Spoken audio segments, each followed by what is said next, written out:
Thank you very much, Ayub. Yeah, so actually, I had the same thought when I wrote this presentation title, and I thought this sounds like a psychology presentation or a neurobiology presentation. So I went online and I started looking for papers about what happens when you start panicking, like actually panicking. I'm now realizing I didn't put my timer. I'm panicking a bit. Um, and so this is what happens in a human brain when you start panicking. I saw that and I thought, wow, humans are a very complex beast. I'm very glad I'm a computer scientist, not a neuroscientist. Anyway, this is what happens when you start panicking in Rust. So this is the call graph of from the entry points to the panic machinery down to the unwinding. And the goal of this talk is that by the end of the talk, this is clearer to you, hopefully. So first, yeah, all of it, yeah. So first, maybe a bit of context to reduce the scope of the talk.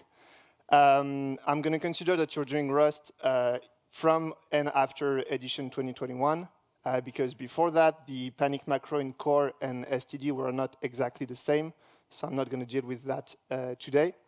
And I'm also consider that the panic immediate abort feature is still unstable, because I don't want to discuss it. But be aware that this is not the same as having panic equal abort in your cargo terminal, which is perfectly stable and hence in the scope of the talk. So yeah, we had this graph. With the caveats I just said, it gets simplified to this. But this graph is actually full of functions that just kind of move data from one structure to another. And we can simplify it much further, and we reach this point. So on this graph, you can see in blue underlined what I call the entry points to the panic machinery. And that's the thing you call to initiate a panic. And in the orange italic, what I would call the customization point. That's where you can have an input on how panics are dealt with by the whole Rust machinery. First, maybe let's discuss a bit the entry points. We've got the panic macro itself. So as I've said, it's now the same in both core and STD. And you can call it as you would call the println macro, basically. So you give it a formatted string, what I would call a formatted string or formatted message, and it starts a panic, which means that it stops the normal execution flow of the program, and you have the information you gave it as argument to explain why. The other entry point maybe is a bit less known, and it's the panic any function. This one is only available in the standard library, not in core. You have to have the standard library to have it. And it basically allows you to start a panic, but this time it's with what we will call a payload, not a message. And this payload can be of any type, as long as this type has the traits any and send implemented. Which means that you're very free to start a panic with a payload that is a hash map of ARC IP address to VEC files if you want, and if it has some meaning to you. So that's for the two entry points of the panic machinery. And now the questions we started asking ourselves, what happens once you've started panicking? So first, let's focus maybe on what happens in core itself. We've got the panic macro. As I said, it's taking a formatted message as argument. And if you look at how the macro expands, the value you get at the end has the type never, which is this kind of exclamation mark thing, which means that it doesn't return. So that's about all that the public interface gives us. And if we look at the doc tells us that the panic macro is going to call the function called the panic handler, but that core does not define a panic handler. It means that it's going to look for the panic handler at link time, but before that, you don't know how the panic is going to be handled. So if we sum it up, what we know is that we have a way of stopping the flow of execution. We have an optional message to describe why we've stopped the flow and the execution, and that is it. In core itself, we have no guarantee that the process will abort or exit. It could, for example, start doing an infinite loop. That would be a very fine implementation of panic, of the panic handler. We have no guarantee that you can catch the exception or the panic, that there is going to be some form of unwinding, and we have no guarantee that there's going to be any form of cleanup. So this is very nice because it allows writing libraries with the panic macro that can be both used in no STD context, like embedded programming, or in normal, let's say, CLI programs or server backends program that have the standard library. And you can then either use the standard library handler, which I will discuss right after, or you can use the panic handler that you make for your own embedded platform. And for example, it will reboot the IoT device and send an error message to your company servers to log the error. So that's the pros. For the cons, there is one huge one, which is that it's pretty cumbersome to use. You can only set one panic handler for the whole dependency tree of your crate. That is, you can have one function that has this panic handler attribute on it. And this is the only one for the whole crate, which also means that as soon as you have one set, for example, if you're using the standard library panic handler, you cannot set a new panic handler. And writing a panic handler from scratch often entails writing unsafe code, because you have to use either the hardware or the OS primitives to stop the normal flow of execution. So that's why we have the standard library that adds a lot of functionality to it. And this functionality is built around what I would call the standard library panic handler, which is a panic handler that, as I said before, can take any type, which is any plus send. The first thing that this handler also has type never. It doesn't return because it's a panic handler. And the first thing that the standard library does is that it registers it as being the panic handler that the panic macro from core is going to call.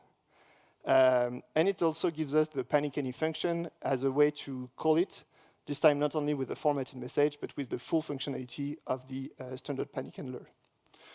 So that's very nice. But the issue is that we've now lost the ability of setting our own panic handler, and maybe we want to customize still what happens when there is a panic. To do so, the standard library panic handler has a functionality called the panic hooks.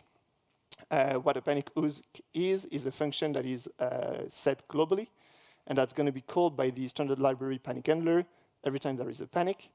It's going to be called with some meta information about the panic, and this function is supposed to return. So its panic hook is going to give control back to the panic handler once it has done its job. There is a default panic handler in the standard library, which is actually where the panics are printed. So every time you see something like thread main panicked at, what you're actually seeing is the default panic hook doing its job of printing the panic. The enormous advantage of panic hooks is that they are composable. So they're a function that returns. So you can take the current panic hook, and you can add some functionality before or after it. For example, you want to not only print the panic, but also log it, or save it to disk, or whatever.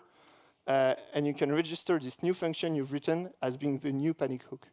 And this functionality allows each crate in your dependency tree of having its own little customization of the panic hook. And they are intercompatible.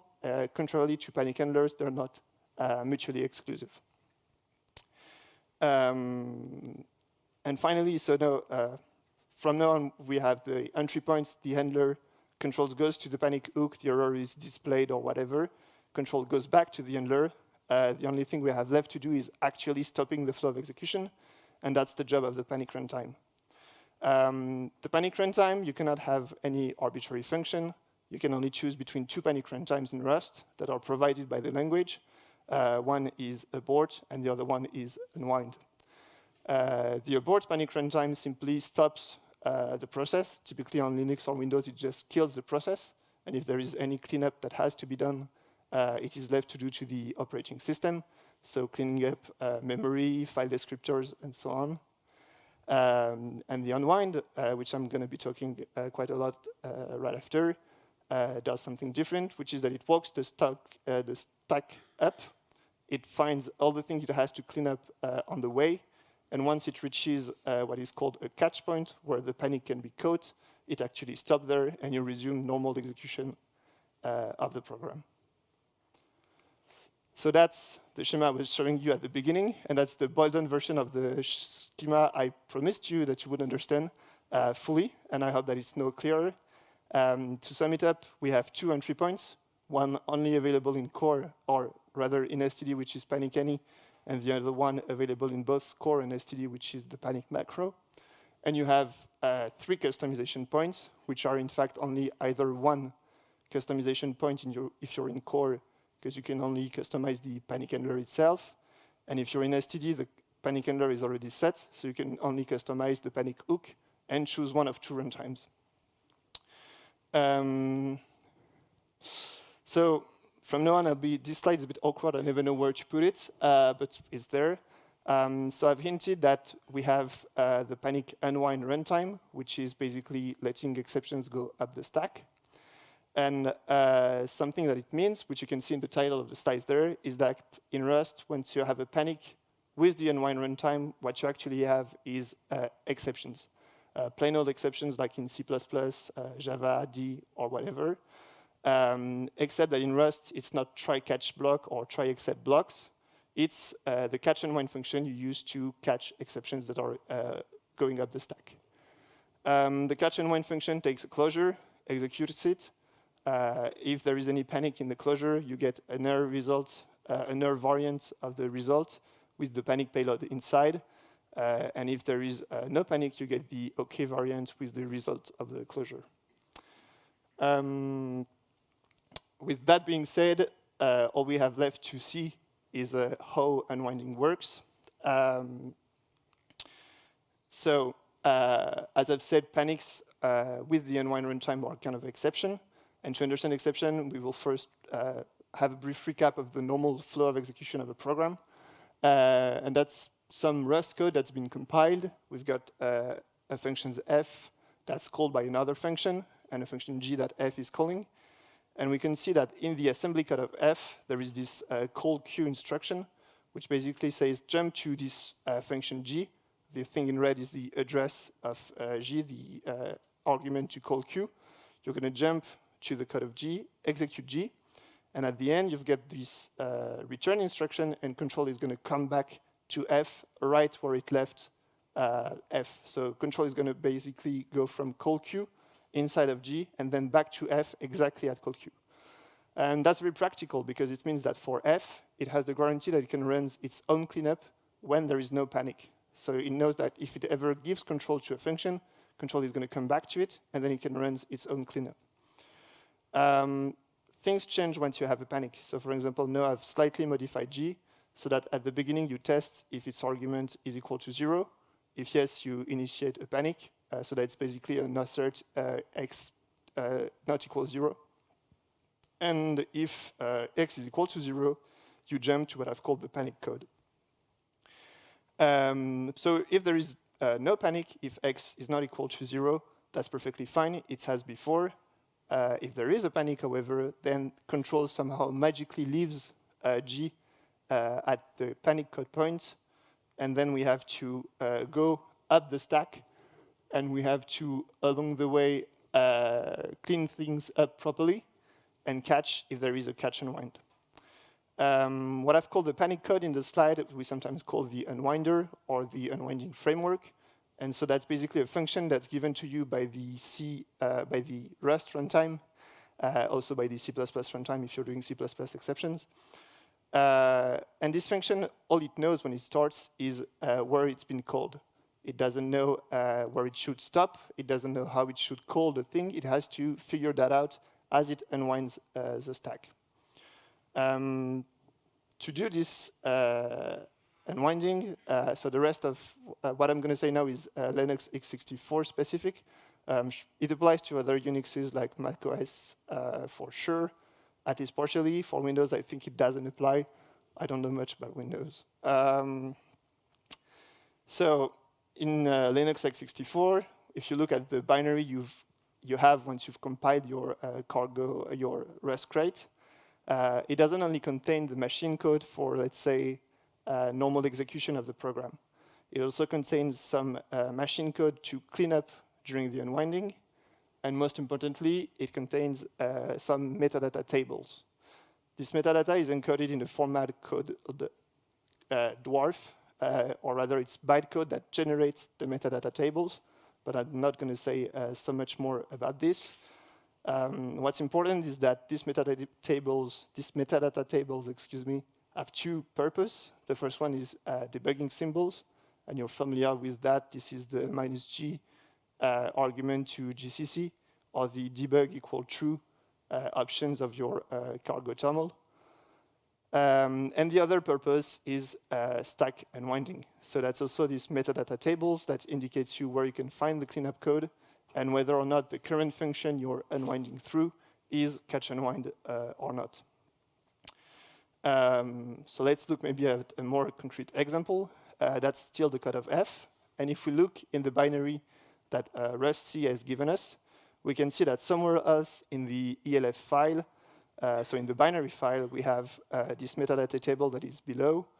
This metadata table, I should not have used this word. I should have used a property table or data table. So it tells us that the range of instruction it's referring to is 1FF00 to 1FF0B. And that for this range of instructions, in case of unwinding, we have two things. Something called a personality function, a name you may have saw somewhere already if you had linking issues in Rust, and LSDA for language-specific data area. It turns out that for both historical, practical reason and compatibility reason with C++,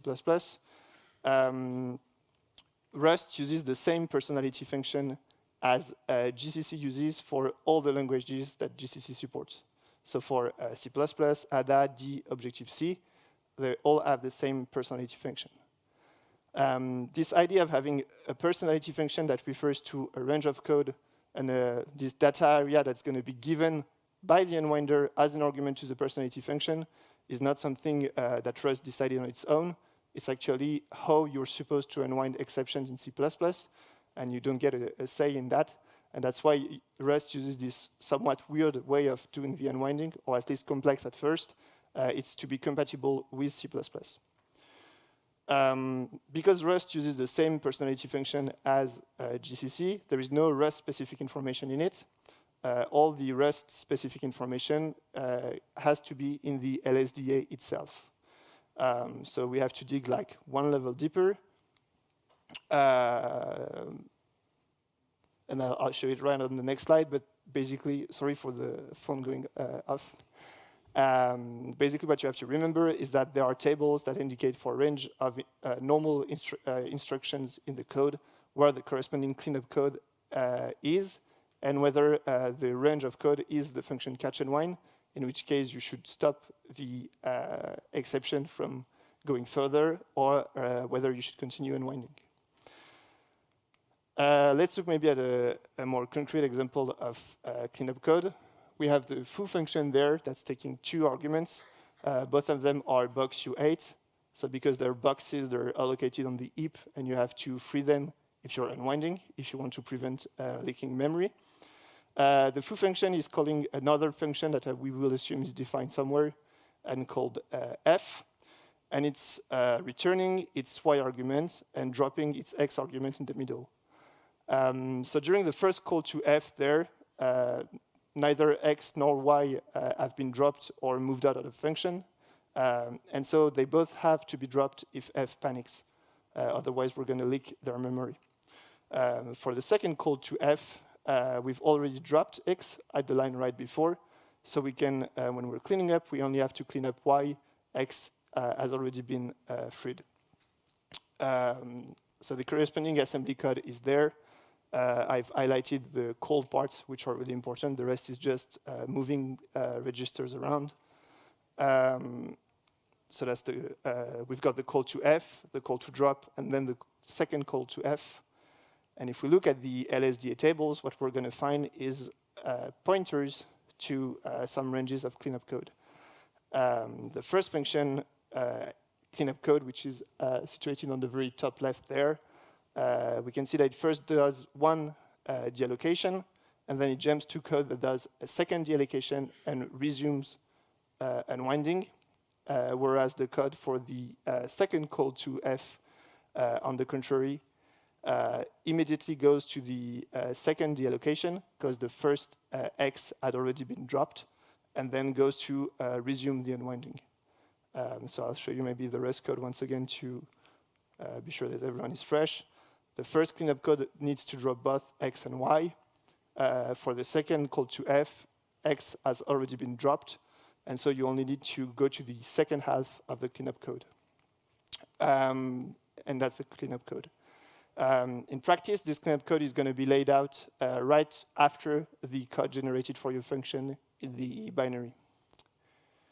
So that's all I wanted to say on panic and unwinding itself, and I still have a bit of time, so I've got some bonus rounds for you.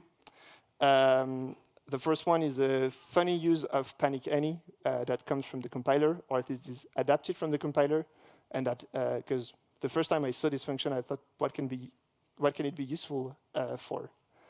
And the idea is the following: you're doing some development, you've got your crate, and you know that you're going to encounter some errors that should stop your program, but you also want to log them very well.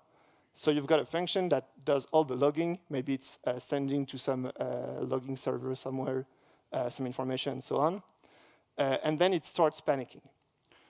So when the error happens in your own crate, when you start panicking, you've already logged the error, and you've done so properly.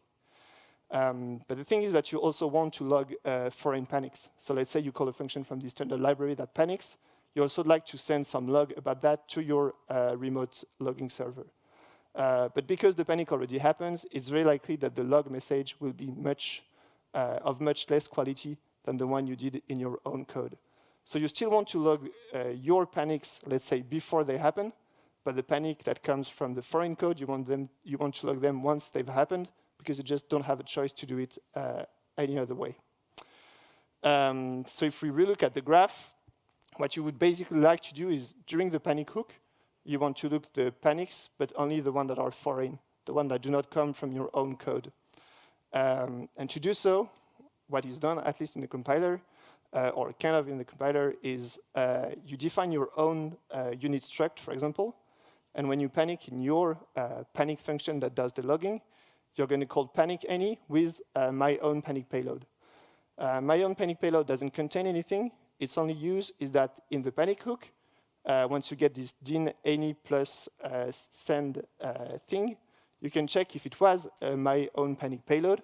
And if it was, it means it's already been logged. So you don't have to log it again. On the contrary, if it isn't, it means that the panic comes from another crate, and then you'd be better off logging it, even if it's with a lesser quality message. Two other small discussions, and then I'm done.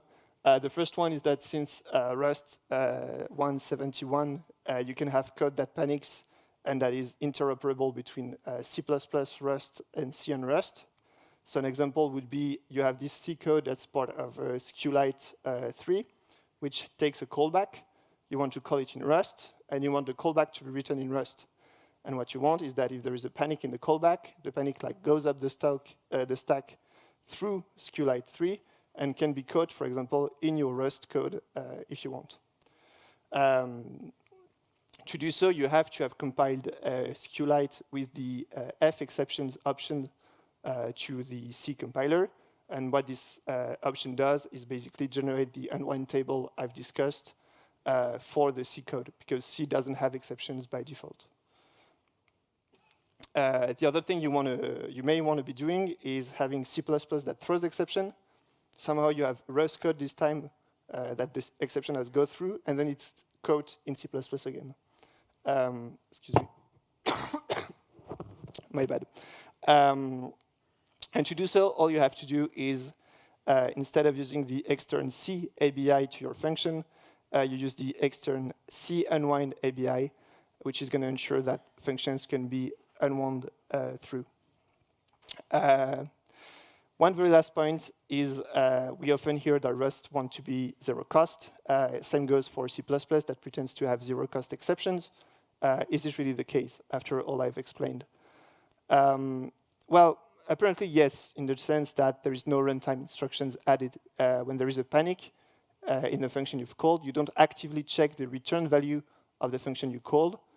So if you're on the happy path and there is no error, everything is smooth and efficient.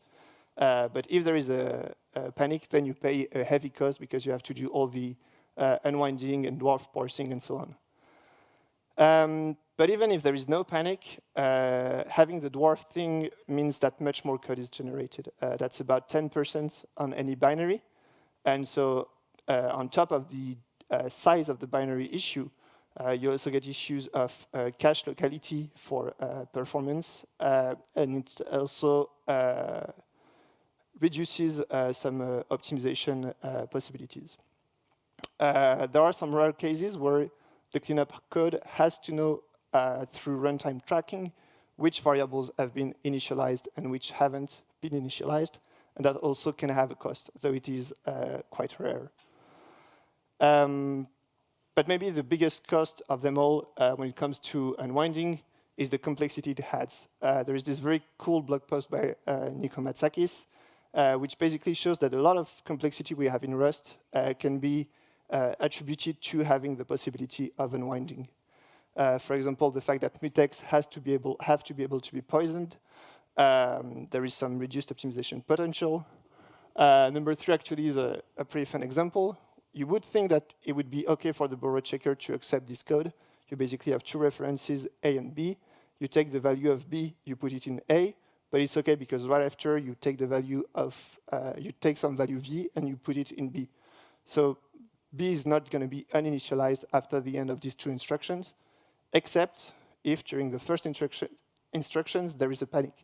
And there can be a panic because when you do star A equals star B, you're dropping the content of A that was there before, and the dump function can panic. You're not guaranteed that it doesn't panic, and so that would leave, after unwinding, memory in a messy state. If there is no unwinding, it would be fine, because you would never observe this botched memory. But because there is unwinding, you can observe it again, and so we cannot allow these kind of things. That's the kind of issue you also have to think when you're writing unsafe code. You have to be aware that at every time you call a function, it can panic. And if it panics, do you leave things in an OK state or in a garbage state? And I think that would be all for me. Thank you very much. I'm Arthur Carcano. If you want some Rust consultancy and training, you can get in touch with my company, OCamlPro, and I'll be happy to chat during the day. Thank you very much. Thank you. Thank you.